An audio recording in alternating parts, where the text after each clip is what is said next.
പരമകാരുണികനും കരുണാമയനുമായ അള്ളാഹുവിൻ്റെ നാമത്തിൽ.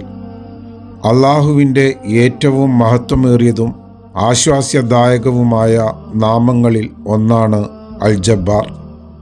അൽ ജബ്ബാർ എന്നത് സാധാരണയായി ആകാശത്തിലും ഭൂമിയിലും പൂർണ്ണ അധികാരമുള്ള പരമാധികാരിയായ ഒരു നിയന്ത്രകനായി ആണ് വിശ്വാസികൾ മനസ്സിലാക്കുന്നത്.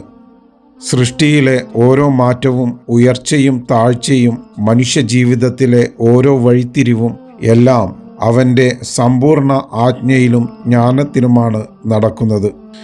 എന്നാൽ ഈ പുണ്യനാമത്തിന് അതിലേറെ ആഴമുള്ള ചില ആത്മീയ അർത്ഥങ്ങളും ഉണ്ട്.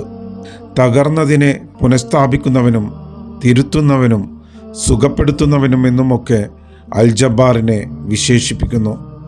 ഭൗതിക കാര്യങ്ങളെ മാത്രമല്ല അവൻ നിയന്ത്രിക്കുന്നത്, അവൻ ഹൃദയങ്ങളെ രൂപാന്തരപ്പെടുത്തുന്നു, ബലഹീനതകളെ തിരുത്തുന്നു, ക്ഷമ, പ്രാർത്ഥന, ധാർമ്മിക അച്ചടക്കം എന്നിവയിലൂടെ വ്യക്തികളെ ആത്മീയമായി ഉയർത്തുന്നു.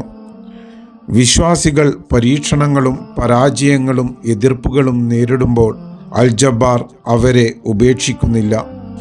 മറിച്ച് അവരുടെ സ്വഭാവം രൂപാന്തരപ്പെടുത്തുകയും വിശ്വാസം ശക്തിപ്പെടുത്തുകയും അവരെ തന്നിലേക്ക് കൂടുതൽ അടുപ്പിക്കുകയും ചെയ്യുന്നു. വിനയത്തോടെയും അനുസരണയോടെയും സ്വയം പരിഷ്കരണത്തിലൂടെയും വിശ്വാസി തൻ്റെ ജീവിതത്തിൽ അള്ളാഹുവിൻ്റെ സൗമ്യവും ശക്തവുമായ കരങ്ങളുടെ സംരക്ഷണം അനുഭവിക്കുന്നു. ദൈവത്താൽ നിയമിതരായ പരിഷ്കർത്താക്കളിലൂടെ അൽ ജബ്ബാർ മനുഷ്യരാശിയെ നയിക്കുന്നു. ജീർണാവസ്ഥയിൽ വിശ്വാസത്തെ പുനരുജ്ജീവിപ്പിക്കുന്നു.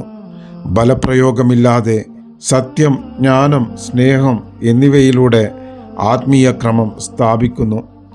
അവൻ്റെ നിയന്ത്രണം കഠിനമായതല്ല, നേരെ മറിച്ച് ലക്ഷ്യബോധമുള്ളതും കാരുണ്യം നിറഞ്ഞതുമാണ്.